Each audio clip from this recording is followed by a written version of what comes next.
is too good to be true. 4 whole days with nothing dribbling onto the tarmac. Oil staying in engines, petrol staying in tanks, water being in radiators. Nope. Not anymore. I just came back from a little drive in the Alpha to find not one but 2 puddles on the drive. Firstly, a puddle of oil where the Alpha had been, which is really not good and a nasty surprise. And secondly, an overwhelming stink of petrol, which was coming from underneath here. And when I started probing around, let's take a look, I'll show you. Now, because things move slowly in the world of Matt, it's been about an hour and a half since I found the smell. I've gone and done something else, put a jar under here to catch what was dripping. But basically, looking underneath here at this overflow pipe, which was utterly baffling me last week, when I connected it apparently to the fuel pump. Why would there be a fuel pump going straight to the overflow, not to the fuel injection system? I came back and it was dribbling, and in the last, well, hour or so, it's dribbled this much petrol. Well, it's on my hands now. Yuck, that's gonna stink. So, I'm gonna use some common sense here. This petrol is absolutely disgusting. There's all grit and dirt and gunk in it. Let's chuck it in here for the time being. Yeah. I am now going to ignore the evidence of my own eyes and disconnect the rubber hoses, bizarrely connected from the fuel pump to the vent. I'm going to have to do something quite strange and unusual. Use logic, reason and deduction to work out what goes where. I've got some great viewers. One of the guys there is the the fake Russian, who suggested using an airline to see what air comes out of what pipe if I squirt it in the engine bay. Quite a sensible idea. I'm on my own, so I'm going to attach a glove to the other end and see if it kind of blows up or gets fuel residue. So this idea from viewer Mr. Russian is crazy enough, it might just work. I've attached, modified the idea because I'm on my own, I've attached a glove to the other end of one of these pipes. I'm now going to put an airline on it and using the GoPro that's recording at the far end, see if the glove inflated or not when I did that. Well, whatever happened, it was bad because petrol seems to have blasted out of both these lines. The fail point in this idea being there's a connected system where I'd left the other 2 lines disconnected. It just blasted air and petrol out of them. Oopsie, let's look at the GoPros. Glove inflated or not when I did that.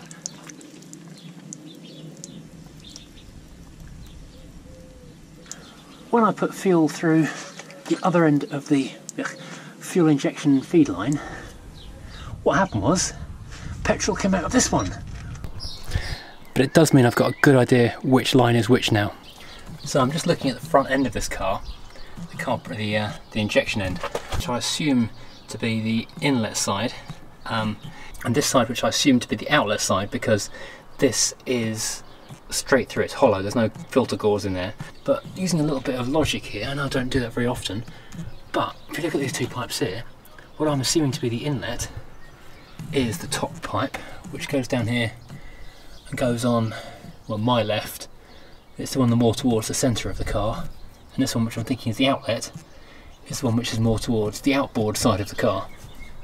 So I can use that information down the front and have a look at what's going where. Luckily, I did also get another message from another great viewer, James Cross. Thank you very much indeed, you are a star. I'm going to come underneath the car because James has got a W123 as well, and he looked and followed these pipes for me to see what goes where. I, in the front of the car, have looked at where they come out, and so I've got a fair idea now of what order they should be going in. That doesn't give any clues to where they go at this end of the back of the car, and his bit of research for me has solved that problem. I'm now going to grab the bit of paper I printed out and see if I can connect the pipes in the right order and see if it makes the car start and stops pouring petrol over the drive.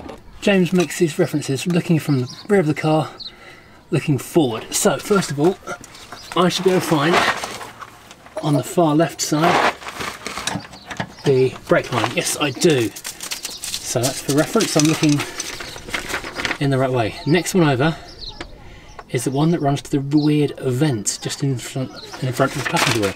So that's this thing here. This should be connected to the left hand of the 2 pipes from under the fuel tank. That makes so much more sense. Right. So this one here goes oops, don't blow away, I'll need you to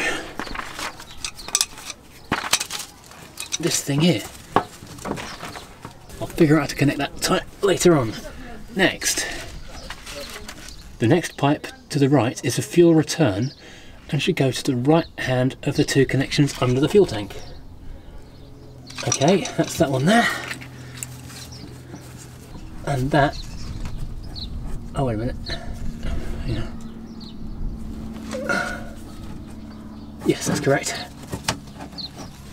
And finally, the right handmost pipe is the fuel feed and goes to a long curve around behind the differential mount to connect to the left hand connection on the fuel filter.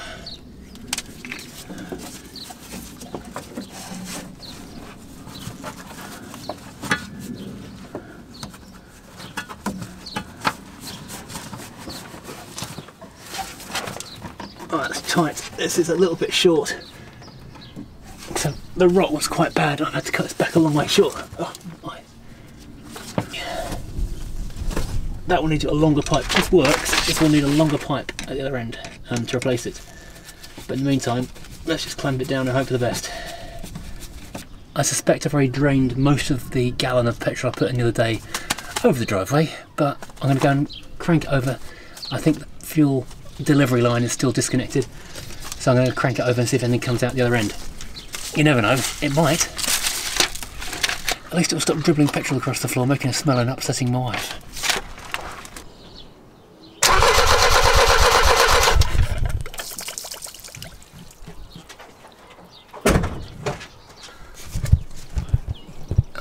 Did you see that? I'm so happy, I don't even care, I just splashed petrol over my Fuji camera.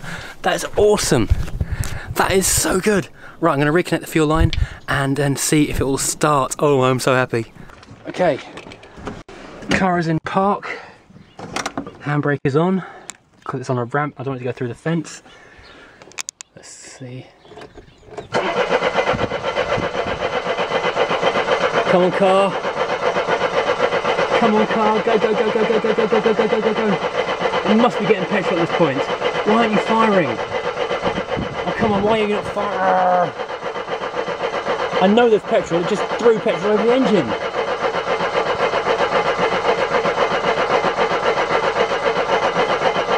Come on, car!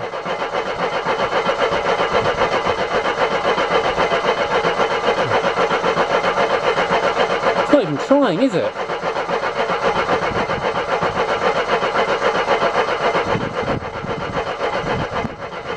Come on, car! Well, that's just annoying. So, I've found top dead centre on cylinder 1 by pulling out the spark plug in the first cylinder, spinning the engine a couple of turns at a time on the key and using this little plastic probe or paintbrush until we hit the top of the piston stroke and probing through the spark plug hole. Now pop this off and seen where the rotor arm is pointing, and it's pointing to this one here, which it turns out is the correct spark plug. So I know for a fact, and also it goes that direction I believe, so it's not that the spark plugs are out of order, which I was concerned about. Two things I've just found. This one wasn't quite tight and was seeping fuel, and this one, oops, this fuel injector is only finger tight, so that might be why I'm not getting a spark on that one. That's probably not the reason, but it's just one thing I need to sort out. Turn it clockwise, that means this way. Towards me. The top goes towards me, that's it, yeah. Okay, wait a second, do it. Do it now. And now? Turn it till the engine turns over. One more click. Turn it all the way back. Okay.